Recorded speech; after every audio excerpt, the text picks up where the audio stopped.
नमस्कार दोस्तों, मैं संतोष पटेल स्वागत करता हूं आपके अपने YouTube चैनल डिजिटल भंडार पर। आज की वीडियो में हम CPCT एग्जाम सितंबर 2022 के लिए कंप्यूटर के इम्पोर्टेंट क्वेश्चंस को समझने वाले हैं। यह हमारा CPCT एग्जाम सितंबर 2022 के लिए पार्ट नंबर 7 है, 7वें नंबर का वीडियो है। इस वीडियो में हम CPCT एग्जाम के लिए कंप्यूटर से संबंधित 20 इंपोर्टेंट क्वेश्चंस को समझने वाले हैं। यदि आप CPCT की तैयारी कर रहे हैं या किसी भी कॉम्पिटिटिव एग्जाम के लिए कंप्यूटर के क्वेश्चन तैयार करना चाहते हैं तो हमारे चैनल पर 2 प्लेलिस्ट बनाई गई हैं। एक प्लेलिस्ट है CPCT के नाम से, एक प्लेलिस्ट है कंप्यूटर फॉर कॉम्पिटिटिव एग्जाम के नाम से। दोनों प्लेलिस्ट का लिंक डिस्क्रिप्शन में दिया गया है। आप दोनों प्लेलिस्ट से CPCT एग्जाम के लिए या किसी भी कॉम्पिटिटिव एग्जाम के लिए कंप्यूटर के इंपोर्टेंट क्वेश्चन तैयार कर सकते हैं। तो चलिए शुरुआत करते हैं आज की इस वीडियो का। देखते हैं आज का हमारा पहला क्वेश्चन क्या है। पहला क्वेश्चन हमसे पूछा गया है, वह कंप्यूटर प्रोग्राम जो एक समय में केवल एक प्रोग्राम इंस्ट्रक्शन को मशीन लैंग्वेज में कन्वर्ट करता है क्या कहलाता है। वह कंप्यूटर प्रोग्राम जो एक समय में केवल एक प्रोग्राम इंस्ट्रक्शंस को मशीन लैंग्वेज में कन्वर्ट करता है क्या कहलाता है। यह क्वेश्चन प्रोग्रामिंग से कोडिंग से संबंधित है। जब हम कोई प्रोग्राम बनाते हैं, कोई कोड करते हैं तो वह हम हाई लेवल लैंग्वेज में करते हैं। यूजर हाई लेवल लैंग्वेज समझता है, लेकिन कंप्यूटर सिस्टम मशीन लैंग्वेज को समझता है, लो लेवल लैंग्वेज को समझता है, जो कि होती है बाइनरी लैंग्वेज, जिसमें 0 और 1 का यूज किया जाता है। तो जब हम कोई प्रोग्राम बनाते हैं तो वह हाई लेवल लैंग्वेज में होता है, लेकिन कंप्यूटर सिस्टम उसको लो लेवल लैंग्वेज में, मशीन लैंग्वेज में समझता है। तो हाई लेवल लैंग्वेज में बनाए गए प्रोग्राम को लो लेवल लैंग्वेज में बदलना होता है, कन्वर्ट करना होता है, जिसके लिए कंपाइलर और इंटरप्रेटर का यूज किया जाता है। लेकिन कंपाइलर एक साथ कंप्लीट प्रोग्राम को हाई लेवल लैंग्वेज से लो लेवल लैंग्वेज में कन्वर्ट करता है, जबकि हमसे यहां पर पूछा गया है वह सॉफ्टवेयर जो केवल एक बार में एक इंस्ट्रक्शन को मशीन लैंग्वेज में कन्वर्ट करता है, वह होगा इंटरप्रेटर। इंटरप्रेटर एक ऐसा सॉफ्टवेयर होता है, एक ऐसा कंप्यूटर प्रोग्राम होता है जो हाई लेवल लैंग्वेज में बनाए गए प्रोग्राम को line by line low level language में कन्वर्ट करता है। तो इस क्वेश्चन का सही आंसर होगा option number B, interpreter. Compiler और इंटरप्रेटर दोनों ही हाई लेवल लैंग्वेज में बनाए गए प्रोग्राम को लो लेवल लैंग्वेज में कन्वर्ट करते हैं, लेकिन कंपाइलर एक साथ कंप्लीट प्रोग्राम को हाई लेवल लैंग्वेज से लो लेवल लैंग्वेज में बदलता है, जबकि इंटरप्रेटर प्रोग्राम को लाइन बाय लाइन, मतलब एक एक इंस्ट्रक्शन को हाई लेवल लैंग्वेज से लो लेवल लैंग्वेज में बदलता है। तो इस क्वेश्चन का सही आंसर होगा ऑप्शन नंबर बी, इंटरप्रेटर, जो कि प्रोग्राम को लाइन बाय लाइन, एक एक इंस्ट्रक्शन को मशीन लैंग्वेज में कन्वर्ट करता है। देखते हैं हमारे नेक्स्ट क्वेश्चन को। सेकंड क्वेश्चन है, ब्लैंक को यूनिक्स में कमांड इंटरप्रेटर के रूप में जाना जाता है। यूनिक्स ऑपरेटिंग सिस्टम से संबंधित क्वेश्चन है। यूनिक्स में ऐसा कौन सा पार्ट होता है जिसे कमांड इंटरप्रेटर के रूप में जाना जाता है। यूनिक्स एक ऑपरेटिंग सिस्टम है, एक सिस्टम सॉफ्टवेयर है जिसमें मल्टीपल टाइप की कमांड यूज की जाती हैं। तो हमें यहां पर बताना है यूनिक्स का कौन सा पार्ट कमांड इंटरप्रेटर के रूप में वर्क करता है। कमांड इंटरप्रेटर का मतलब है वह पार्ट जिस पर यूजर कमांड को रन करता है। जो हम कमांड रन करते हैं वह हाई लेवल लैंग्वेज में होती है। उस हाई लेवल लैंग्वेज की कमांड को कमांड इंटरप्रेटर मशीन लैंग्वेज में कन्वर्ट करता है, मतलब लो लेवल लैंग्वेज में कन्वर्ट करता है, वह होता है सेल। लाइनेक्स में, यूनिक्स में जो भी कमांड रन की जाती हैं वह सेल पर रन की जाती हैं, मतलब यूनिक्स में कमांड इंटरप्रेटर के रूप में सेल को जाना जाता है। सेल वह प्लेस होती है जहां पर यूजर यूनिक्स की कमांड को रन करता है और सेल कमांड को इंटरप्रेट करके, मतलब हाई लेवल लैंग्वेज से लो लेवल लैंग्वेज में बदलकर कर्नेल के पास ट्रांसफर कर देता है। तो इस क्वेश्चन का सही आंसर होगा option number C, cell. Unix में कमांड इंटरप्रेटर के रूप में सेल को जाना जाता है। सेल वह प्लेस होती है जहां पर हम कमांड को रन कर सकते हैं। तो इस क्वेश्चन का सही आंसर होगा ऑप्शन नंबर सी। देखते हैं हमारे नेक्स्ट क्वेश्चन को। नेक्स्ट क्वेश्चन है, निम्न में से किस MS ऑफिस सॉफ्टवेयर का उपयोग प्रोफेशनल क्वालिटी डॉक्यूमेंट, लेटर और रिपोर्ट को क्रिएट और एडिट करने के लिए किया जाता है। निम्न में से किस एमएस ऑफिस सॉफ्टवेयर का उपयोग professional quality document, letter, report को क्रिएट और एडिट करने के लिए किया जाता है? एमएस ऑफिस जो कि एक एप्लीकेशन सॉफ्टवेयर होता है, मल्टीपल सॉफ्टवेयर का ग्रुप होता है जिसे माइक्रोसॉफ्ट कंपनी के द्वारा बनाया गया है। इस ऑफिस के अंदर, इस पैकेज के अंदर कई प्रकार के सॉफ्टवेयर होते हैं जो कि ऑफिस वर्क में यूज किए जाते हैं। तो हमें यहां पर बताना है एमएस ऑफिस के अंदर ऐसा कौन सा सॉफ्टवेयर होता है जिससे हम अच्छी क्वालिटी के, हाई क्वालिटी के डॉक्यूमेंट को बना सकते हैं, लेटर्स को बना सकते हैं, रिपोर्ट को बना सकते हैं और उनको एडिट मतलब सुधार भी सकते हैं। वह होता है एमएस वर्ड सॉफ्टवेयर जो कि एक वर्ड प्रोसेसिंग सॉफ्टवेयर होता है। एमएस वर्ड का use document, letter, report, resume इस प्रकार के डॉक्यूमेंट को बनाने और एडिट करने के लिए किया जाता है। तो एमएस ऑफिस मल्टीपल सॉफ्टवेयर का कलेक्शन होता है, ग्रुप होता है जिसमें डॉक्यूमेंट बनाने के लिए, लेटर बनाने के लिए एमएस वर्ड नाम का सॉफ्टवेयर होता है जो कि एक वर्ड प्रोसेसिंग सॉफ्टवेयर होता है। एमएस एक्सेल एक स्प्रेडशीट सॉफ्टवेयर होता है, पावर पॉइंट एक प्रेजेंटेशन सॉफ्टवेयर होता है और एमएस एक्सेस एक डीबीएमएस सॉफ्टवेयर होता है। तो इस क्वेश्चन का सही आंसर होगा option number B, MS Word. MS Word का यूज डॉक्यूमेंट, लेटर, रिपोर्ट बनाने के लिए किया जाता है जो कि एमएस ऑफिस का पार्ट होता है। देखते हैं हमारे नेक्स्ट क्वेश्चन को। नेक्स्ट क्वेश्चन है, निम्न में से कौन ऑप्टिकल स्टोरेज डिवाइस नहीं है? निम्न में से कौन ऑप्टिकल स्टोरेज डिवाइस नहीं है? ऑप्टिकल स्टोरेज डिवाइस एक सेकेंडरी मेमोरी का टाइप होती है। सेकेंडरी मेमोरी जो कि अधिक मात्रा में लंबे समय तक डेटा को स्टोर करके रखती हैं। सेकेंडरी मेमोरी जो कि हाई कैपेसिटी में डेटा स्टोर करती है और लॉन्ग टाइम तक डेटा को स्टोर करती है, परमानेंटली स्टोर करती है, उसी का एक टाइप होता है optical storage device. Optical storage device वह होती हैं जो प्लास्टिक या ग्लास या पॉलीकार्बोनेट टाइप के मटेरियल से बनी होती हैं, जैसे कि सीडी, डीवीडी, ब्लूरे। यह सभी ऑप्टिकल स्टोरेज डिवाइस हैं जो कि प्लास्टिक या पॉलीकार्बोनेट मटेरियल से बनी होती हैं, जबकि यूएसबी ड्राइव मतलब कि पेन ड्राइव एक ऑप्टिकल स्टोरेज डिवाइस नहीं होती है। तो इस क्वेश्चन का सही आंसर होगा option number A, USB drive. इसमें चिप का यूज किया जाता है। चिप का, पेन ड्राइव को बोला जाता है यूएसबी ड्राइव, जो कि चिप में डेटा को स्टोर करती है, जिसे फ्लैश मेमोरी भी कहा जाता है। तो इस क्वेश्चन का सही आंसर होगा option number A, USB drive, जो कि ऑप्टिकल स्टोरेज डिवाइस नहीं होती है। यह एक फ्लैश मेमोरी या फ्लैश ड्राइव का एग्जाम्पल होता है। यहां पर आपको दो क्वेश्चन और तैयार करने हैं। डीवीडी का फुल फॉर्म, डीवीडी का फुल फॉर्म होता है digital versatile disc. Digital versatile disc. CD का फुल फॉर्म आपको याद करना है, सीडी का फुल फॉर्म होता है कॉम्पैक्ट डिस्क। सीडी का full form compact disc, DVD का full form digital versatile disc. तो इस क्वेश्चन का सही आंसर होगा option number A, USB drive. देखते हैं हमारे नेक्स्ट क्वेश्चन को। नेक्स्ट क्वेश्चन है, cable television system blank cable पर डेटा ट्रांसमिट करते हैं। Cable television system blank cable पर डेटा ट्रांसमिट करते हैं, मतलब हमारे घरों में जो टीवी यूज किया जाता है, टेलीविजन यूज किया जाता है, उसके साथ जो केबल कनेक्ट होती है, आपने देखा होगा सेटअप बॉक्स के साथ एक केबल कनेक्ट होती है, या हम जो केबल कनेक्शन लेते हैं उसमें एक केबल हमारे टीवी के साथ कनेक्ट की जाती है।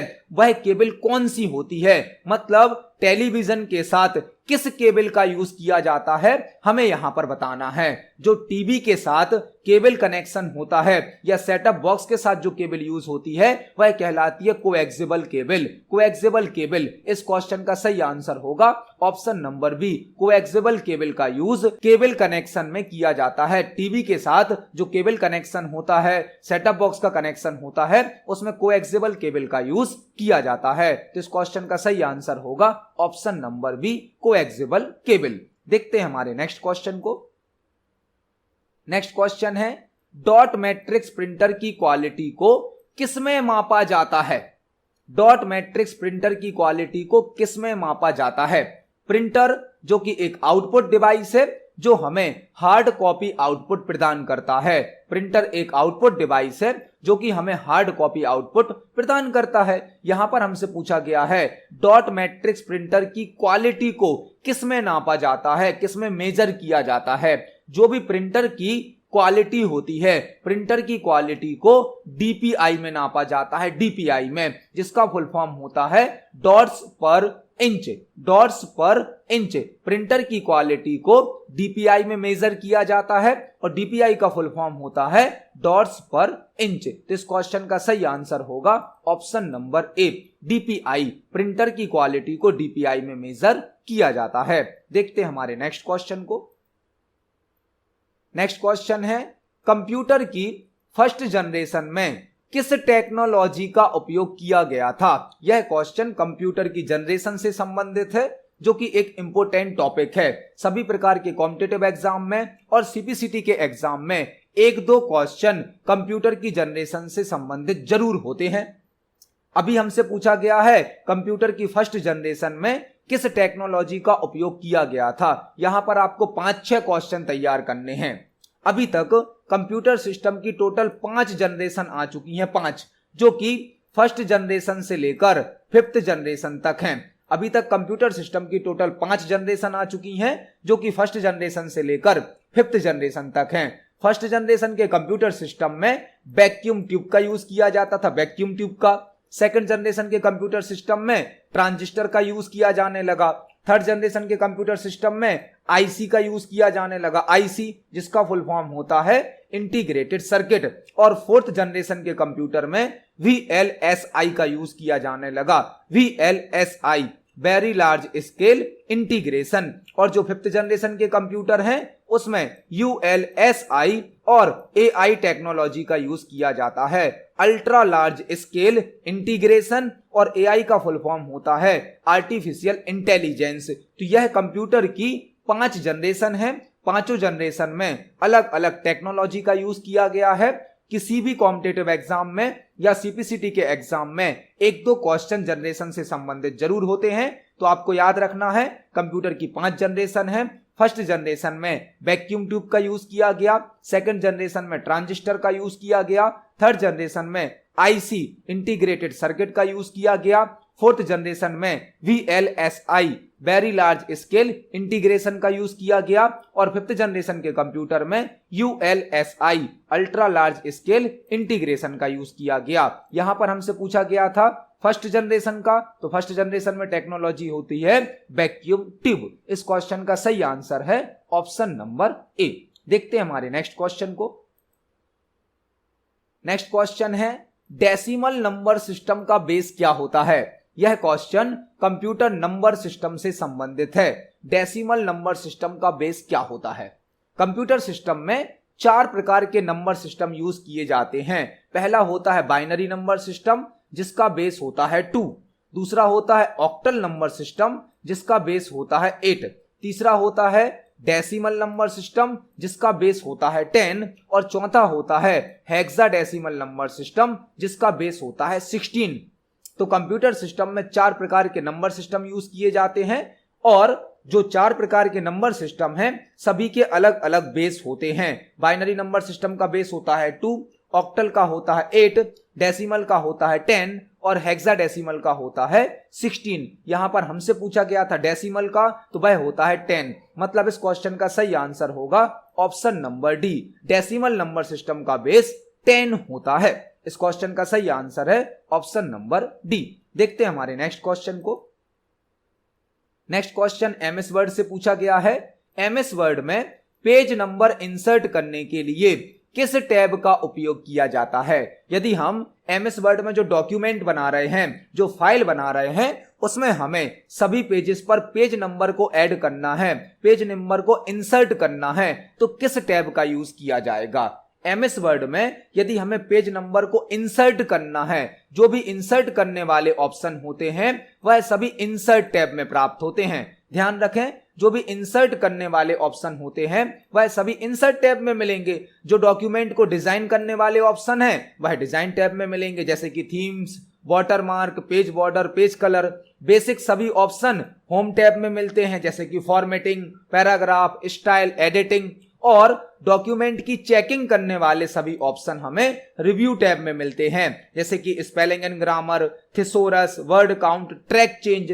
तो आपको इस प्रकार से याद रखना है, जो भी ऑप्शन जिस टाइप का होगा उसी प्रकार के टैब में प्राप्त होता है। तो page number option MS word के इंसर्ट टैब में प्राप्त होता है। इसको हम प्रैक्टिकली एमएस वर्ड पर देख सकते हैं। यह एमएस वर्ड सॉफ्टवेयर है। जब आप इंसर्ट टैब को सिलेक्ट करेंगे तो यहां पर आपको हेडर एंड फुटर सेक्शन में पेज नंबर का एक ऑप्शन प्राप्त होता है, जहां से आप पेज नंबर को अपने डॉक्यूमेंट में ऐड कर सकते हैं। तो इंसर्ट टैब के द्वारा एमएस वर्ड में पेज नंबर को ऐड किया जा सकता है। इस क्वेश्चन का सही आंसर होगा option number B, insert tab. देखते हैं हमारे नेक्स्ट क्वेश्चन को। नेक्स्ट क्वेश्चन है, डायरेक्टरी के अंदर डायरेक्टरी ब्लैंक कहलाती है। डायरेक्टरी के अंदर डायरेक्टरी ब्लैंक कहलाती है। यहां पर डायरेक्टरी का मतलब होता है फोल्डर। फोल्डर को डायरेक्टरी कहा जाता है। जो मेन फोल्डर होता है, मेन डायरेक्टरी होती है, उसे कहा जाता है रूट डायरेक्टरी। जो फर्स्ट डायरेक्टरी या पहला फोल्डर होता है उसे कहा जाता है रूट डायरेक्टरी या मेन फोल्डर। और जब एक डायरेक्टरी के अंदर कोई दूसरी डायरेक्टरी बन जाती है तो उसे कहा जाता है सब डायरेक्टरी। मतलब इस क्वेश्चन का सही आंसर होगा ऑप्शन नंबर डी, सब डायरेक्टरी। मेन डायरेक्टरी या फर्स्ट डायरेक्टरी को कहा जाता है रूट डायरेक्टरी, और डायरेक्टरी के अंदर जो डायरेक्टरी बनती है उसे कहा जाता है सब डायरेक्टरी। मतलब फोल्डर के अंदर बनने वाले फोल्डर को सब फोल्डर कहा जाता है। तो इस क्वेश्चन का सही आंसर होगा ऑप्शन नंबर डी, डायरेक्टरी के अंदर सब डायरेक्टरी होती है। देखते हैं हमारे नेक्स्ट क्वेश्चन को। नेक्स्ट क्वेश्चन है, एमएस वर्ड 2013 में निम्न में से किस ग्रुप में लाइन स्पेसिंग ऑप्शन प्राप्त होता है। एमएस वर्ड 2013 में निम्न में से किस ग्रुप में लाइन स्पेसिंग ऑप्शन प्राप्त होता है। यहां पर आपको 4-5 क्वेश्चन तैयार करने मिलेंगे। जो लाइन स्पेसिंग ऑप्शन है वह पैराग्राफ से संबंधित होता है। पैराग्राफ से संबंधित, जब हम एक पैराग्राफ को टाइप करते हैं तो उस पैराग्राफ में मल्टीपल लाइंस हो सकती हैं, और दो लाइनों के बीच का यह जो गैप होता है, यह जो स्पेस होता है, इसे कहा जाता है लाइन स्पेसिंग। मतलब एमएस वर्ड 2013 में जो लाइन स्पेसिंग ऑप्शन है वह पैराग्राफ ग्रुप में प्राप्त होता है। तो इस क्वेश्चन का सही आंसर तो होगा ऑप्शन नंबर सी। इसको हम एमएस वर्ड पर प्रैक्टिकली देख सकते हैं। जब हम एमएस वर्ड में पैराग्राफ सेक्शन को, पैराग्राफ ग्रुप को सिलेक्ट करते हैं तो यहां पर एक ऑप्शन होता है लाइन स्पेसिंग। लाइन स्पेसिंग, इस टॉपिक से संबंधित कई प्रकार के क्वेश्चन बन सकते हैं। पहला क्वेश्चन तो बनता है कि एमएस वर्ड में डिफॉल्ट लाइन स्पेसिंग कितनी होती है। डिफॉल्ट लाइन स्पेसिंग, तो डिफॉल्ट लाइन स्पेसिंग होती है 1.15। 1.15 एमएस वर्ड की डिफॉल्ट लाइन स्पेसिंग होती है। एमएस वर्ड में डिफॉल्ट लाइन स्पेसिंग होती है 1.15। नेक्स्ट क्वेश्चन आपसे पूछा जा सकता है, एमएस वर्ड में वन लाइन स्पेसिंग सेट करने के लिए या सिंगल लाइन स्पेसिंग सेट करने के लिए क्या शॉर्टकट की यूज होती है। वह शॉर्टकट की होती है Ctrl+1। Ctrl+1 से हम एमएस वर्ड में सिंगल लाइन स्पेसिंग सेट कर सकते हैं। Ctrl+2 से हम डबल लाइन स्पेसिंग सेट कर सकते हैं Ctrl+2 से, और Ctrl+5 से 1.5 लाइन स्पेसिंग को सेट किया जाता है। तो एमएस वर्ड में लाइन स्पेसिंग के लिए हम 3 शॉर्टकट की यूज कर सकते हैं। Ctrl+1 सिंगल लाइन स्पेसिंग के लिए, Ctrl+2 डबल लाइन स्पेसिंग के लिए, Ctrl+5 1.5 लाइन स्पेसिंग के लिए, और एमएस वर्ड में डिफॉल्ट लाइन स्पेसिंग होती है 1.15। तो इस क्वेश्चन के साथ हमने 4-5 क्वेश्चन को तैयार किया, और लाइन स्पेसिंग ऑप्शन हमें पैराग्राफ ग्रुप में प्राप्त होता है। तो इस क्वेश्चन का सही आंसर होगा ऑप्शन नंबर सी। देखते हैं हमारे नेक्स्ट क्वेश्चन को। नेक्स्ट क्वेश्चन है, निम्न में से किस कंपनी ने विंग सर्च इंजन को बनाया है। यह इंटरनेट से संबंधित क्वेश्चन है। निम्न में से किस कंपनी ने विंग सर्च इंजन को बनाया है। पहले तो आपको यह समझना होगा कि सर्च इंजन क्या होता है। सर्च इंजन, इंटरनेट पर जब आप किसी टॉपिक को सर्च करते हैं, किसी टॉपिक के आधार पर इंफॉर्मेशन को सर्च करते हैं, तो सर्च इंजन उस टॉपिक के आधार पर इंफॉर्मेशन को इंटरनेट पर सर्च करता है और हमारे सामने वेब ब्राउजर की स्क्रीन पर शो करता है। मतलब यदि हमें इंटरनेट पर किसी टॉपिक के आधार पर, किसी कीवर्ड के आधार पर इंफॉर्मेशन को सर्च करना होता है तो सर्च इंजन की आवश्यकता होती है। कई प्रकार के सर्च इंजन होते हैं, जैसे कि बिंग, गूगल, याहू, विकिपीडिया, कई प्रकार के सर्च इंजन होते हैं जो किसी टॉपिक के आधार पर इंफॉर्मेशन को सर्च करते हैं। हमसे पूछा गया है बिंग सर्च इंजन को किस कंपनी ने बनाया है, तो बिंग को बनाया है माइक्रोसॉफ्ट कंपनी ने। बिंग सर्च इंजन को माइक्रोसॉफ्ट कंपनी के द्वारा बनाया गया है। इस क्वेश्चन का सही आंसर होगा ऑप्शन नंबर सी। बिंग एक सर्च इंजन है जिसे माइक्रोसॉफ्ट कंपनी के द्वारा बनाया गया है। देखते हैं हमारे नेक्स्ट क्वेश्चन को। नेक्स्ट क्वेश्चन है एमएस एक्सेल में कंप्लीट कॉलम को सिलेक्ट करने के लिए किस शॉर्टकट की का उपयोग किया जाता है। यह क्वेश्चन एमएस एक्सेल से लिया गया है। एमएस एक्सेल की जो वर्कशीट होती है उस वर्कशीट पर मल्टीपल रो और कॉलम होते हैं। यदि हमें किसी एक कॉलम को सिलेक्ट करना है, कंप्लीट कॉलम को सिलेक्ट करना है, तो हम कौन सी शॉर्टकट की यूज कर सकते हैं। यहां पर आपको दो क्वेश्चन तैयार करने मिलेंगे। अभी हमसे पूछा गया है कंप्लीट कॉलम को सिलेक्ट करने की क्या शॉर्टकट की है। इसी प्रकार से आपसे पूछा जा सकता है कंप्लीट रो को सिलेक्ट करने की शॉर्टकट की क्या होती है। तो हम दोनों ही क्वेश्चन को एक साथ तैयार करने वाले हैं। यदि आप एक्सेल में कंप्लीट कॉलम को सिलेक्ट करना चाहते हैं तो शॉर्टकट की यूज होती है control plus space, control plus space. और यदि आप कंप्लीट रो को सिलेक्ट करना चाहते हैं तो शॉर्टकट की यूज होती है shift plus space. Shift plus space से एक कंप्लीट रो सिलेक्ट होती है और कंट्रोल प्लस स्पेस से एक कंप्लीट कॉलम सिलेक्ट होता है। हम इन दोनों शॉर्टकट की को एक्सेल पर प्रैक्टिकली देख सकते हैं। यहां पर हमारा कर्सर अभी ई नंबर के कॉलम में है, ई नाम के कॉलम में है। जब हम कंट्रोल के साथ स्पेस को प्रेस करते हैं, कंट्रोल के साथ स्पेस को, तो कंप्लीट कॉलम सिलेक्ट हो जाता है।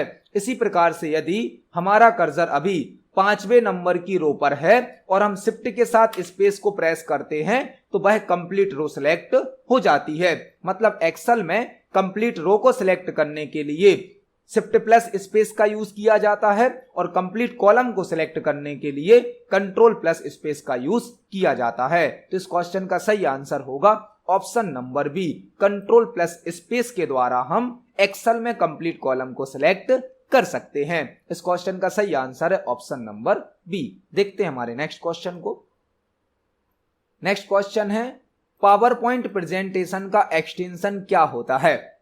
पावर पॉइंट प्रेजेंटेशन का एक्सटेंशन क्या होता है। पावर पॉइंट जो कि एक एप्लीकेशन सॉफ्टवेयर है, एक प्रेजेंटेशन सॉफ्टवेयर है। पावर पॉइंट में बनने वाली फाइल को प्रेजेंटेशन कहा जाता है। एक प्रेजेंटेशन मल्टीपल स्लाइड का कलेक्शन होती है। स्लाइड पर प्रेजेंटेशन को डिजाइन किया जाता है। हर सॉफ्टवेयर का अपना एक एक्सटेंशन होता है। एक्सटेंशन को फाइल फॉर्मेट भी कहा जाता है।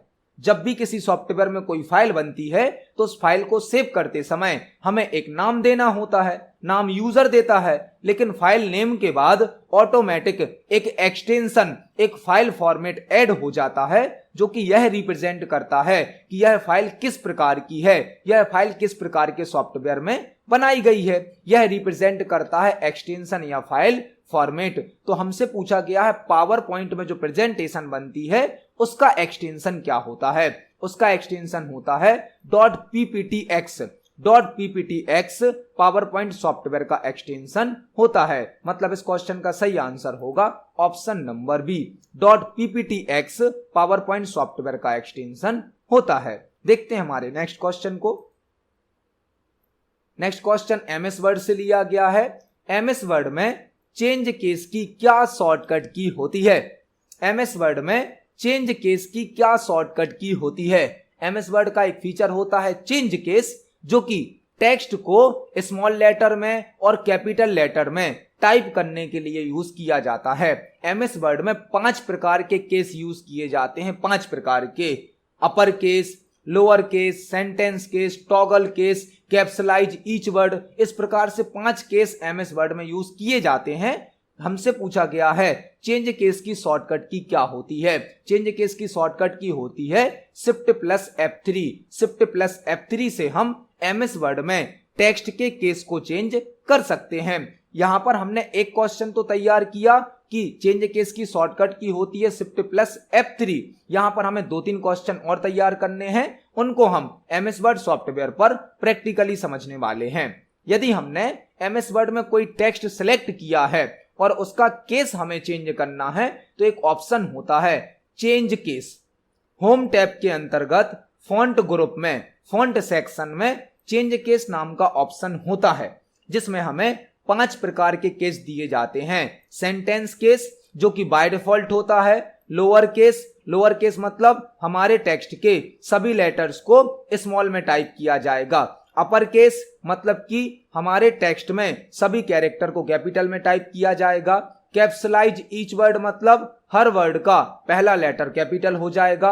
और टॉगल केस में जो वर्ड स्मॉल में होते हैं वह कैपिटल में कन्वर्ट हो जाते हैं और जो कैपिटल में होते हैं वह स्मॉल में कन्वर्ट हो जाते हैं। तो यह होता है चेंज केस। चेंज केस को हम शिफ्ट प्लस F3 से भी यूज कर सकते हैं, शिफ्ट प्लस F3 से। लेकिन MS वर्ड में 5 प्रकार के केस होते हैं, बट शॉर्टकट की से केवल 3 केस को यूज किया जा सकता है। 3 केस को MS वर्ड में टोटल 5 प्रकार के केस होते हैं, लेकिन शॉर्टकट की से केवल 3 प्रकार के केस को यूज किया जा सकता है और चेंज केस की शॉर्टकट की होती है शिफ्ट प्लस F3। तो यहां पर हमने एक साथ 3-4 क्वेश्चन को तैयार किया। इस क्वेश्चन का सही आंसर है option number C, shift plus F3 change case की शॉर्टकट की होती है। देखते हैं हमारे नेक्स्ट क्वेश्चन को। नेक्स्ट क्वेश्चन जो कि बहुत ही इंपॉर्टेंट है, यहां पर हमें एक क्वेश्चन दिया गया है बाइनरी एडिशन का। यह क्वेश्चन बाइनरी एडिशन का है। कंप्यूटर सिस्टम केवल बाइनरी नंबर को समझता है, 0-1 को समझता है। कंप्यूटर सिस्टम में जो भी कैलकुलेशन किए जाते हैं वह बाइनरी नंबर पर किए जाते हैं। बाइनरी नंबर मतलब 0 और 1 पर। तो कंप्यूटर सिस्टम जो भी नंबर का एडिशन करता है वह बाइनरी नंबर के थ्रू करता है। यहां पर हमें 2 बाइनरी नंबर दिए गए हैं और हमें दोनों को ऐड करके आंसर बताना है क्या होगा। पहला बाइनरी नंबर यह है, दूसरा बाइनरी नंबर यह है। बाइनरी नंबर में केवल 0 और 1 का यूज किया जाता है। तो हमें 2 बाइनरी नंबर दिए गए हैं और दोनों को ऐड करके हमें आंसर बताना है। यह बहुत ही बेसिक, बहुत ही सिंपल क्वेश्चन है। इनको सॉल्व करना बहुत ही आसान होता है। अब CPCT के एग्जाम में binary arithmetic, number system, complement, इस प्रकार के टॉपिक से भी क्वेश्चन आते हैं जिनको सॉल्व करना बहुत ही आसान है। यदि आपको कोई बाइनरी एडिशन का क्वेश्चन मिलता है तो इसको सॉल्व करने के लिए आपको केवल 4 नियम याद रखने हैं। पहला नियम है, जब हम 0 में 0 को ऐड करेंगे तो हमें आंसर 0 प्राप्त होगा। जब हम 0 में 1 को ऐड करेंगे तो हमें आंसर 1 प्राप्त होगा। जब हम 1 में 0 को ऐड करेंगे तो हमें आंसर 1 प्राप्त होगा। यह 3 नियम तो बेसिक हैं, सिंपल हैं। 0 में 0 ऐड किया तो 0, 0 में 1 ऐड किया तो 1, 1 में 0 ऐड किया तो भी 1। लेकिन जो लास्ट रूल्स है इसको ध्यान से समझना है।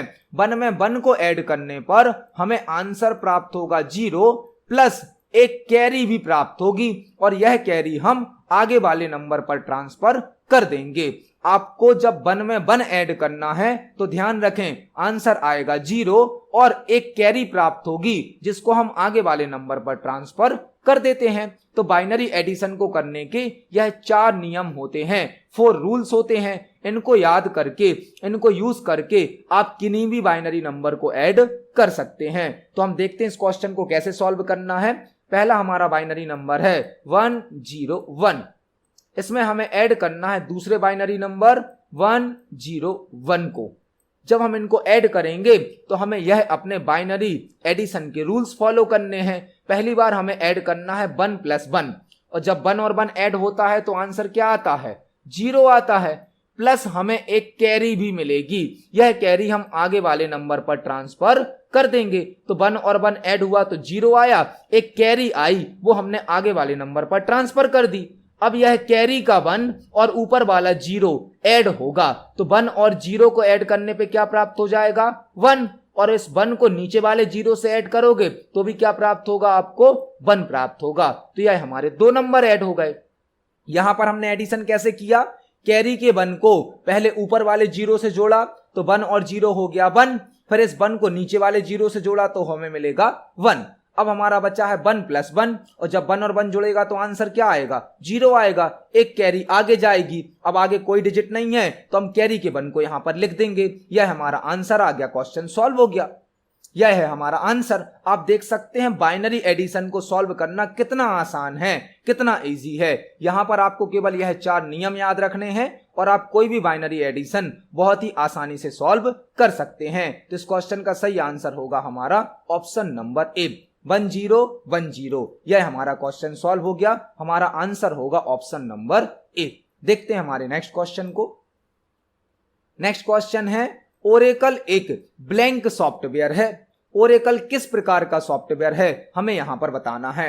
ओरेकल एक ब्लैंक सॉफ्टवेयर है। ओरेकल क्या वर्ड प्रोसेसिंग सॉफ्टवेयर है, स्प्रेडशीट है, प्रेजेंटेशन है या डीबीएमएस है? तो ओरेकल एक डीबीएमएस सॉफ्टवेयर होता है, डेटाबेस मैनेजमेंट सिस्टम होता है, जो हमें डेटाबेस को बनाने की, एडिट करने की, मैनेज करने की, डेटाबेस पर ऑपरेशन परफॉर्म करने की सुविधा देता है। तो ओरेकल एक डीबीएमएस सॉफ्टवेयर होता है। डीबीएमएस का फुल फॉर्म होता है डेटाबेस मैनेजमेंट सिस्टम। इस क्वेश्चन का सही आंसर होगा ऑप्शन नंबर डी, ओरेकल एक डीबीएमएस सॉफ्टवेयर होता है। देखते हैं हमारे नेक्स्ट क्वेश्चन को।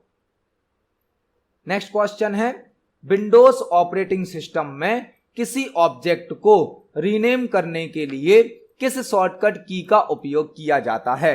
यदि विंडोज ऑपरेटिंग सिस्टम में हमें किसी ऑब्जेक्ट को, किसी फाइल को, किसी फोल्डर को, किसी आइकन को रीनेम करना है तो हम कौन सी शॉर्टकट की का यूज करेंगे?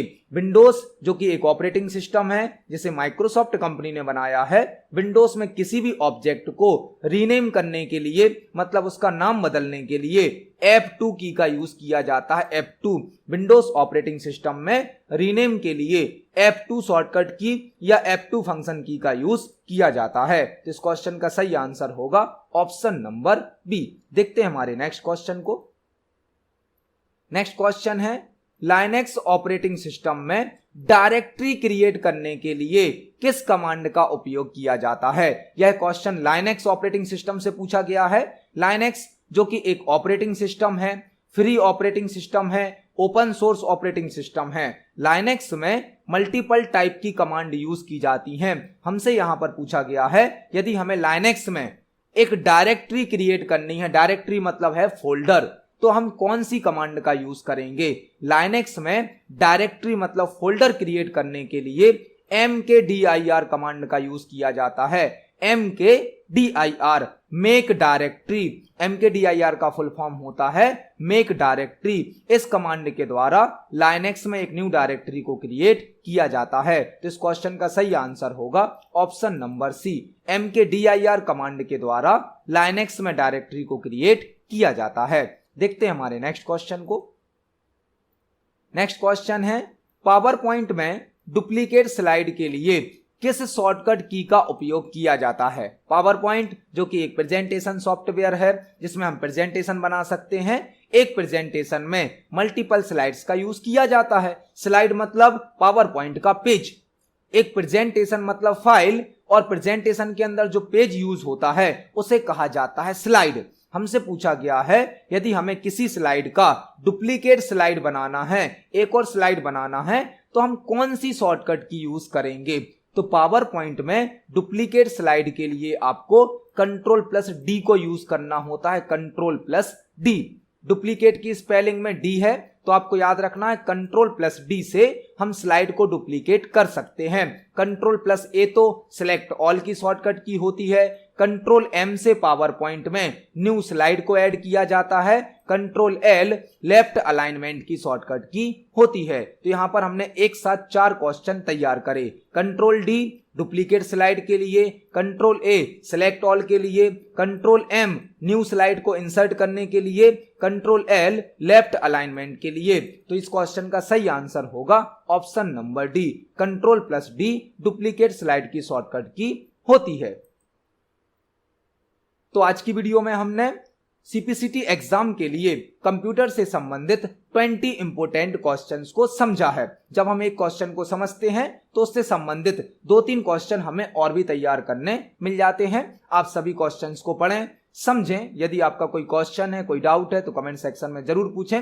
वीडियो पसंद आती है तो वीडियो को लाइक करें, ज्यादा से ज्यादा शेयर करें। मिलते हैं अगली वीडियो में। धन्यवाद।